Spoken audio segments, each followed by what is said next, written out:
आचार्य बनले। नगर महापुरा में आसन लगा, उच्च आसन पर बैस के भागवत कथा बांटिए और समाज के ज्ञान के पाठ पढ़ाविए। ओकरा घर में हैं चोर,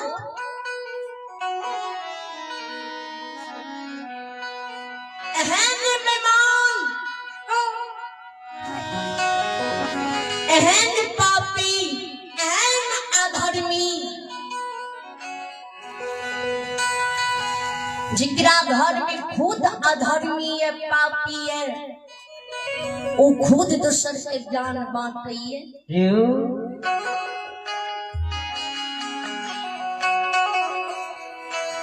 समाज के लोग विचार करे ना इसी का की मेहनत खिलेर के सुनाल जाए के चाहिए।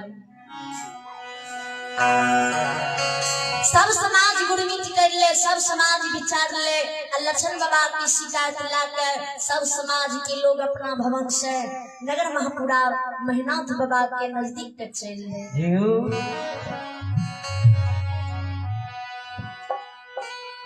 आयो छालिए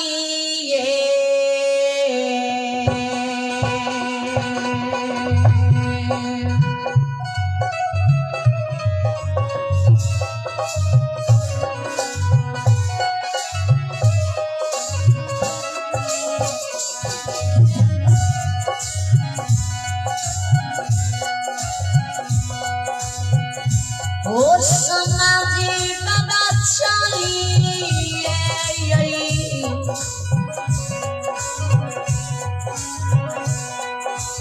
यो भेले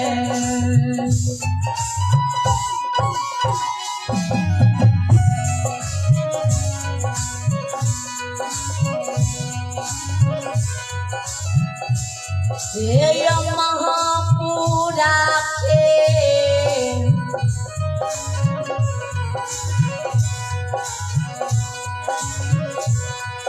समाजी बाबा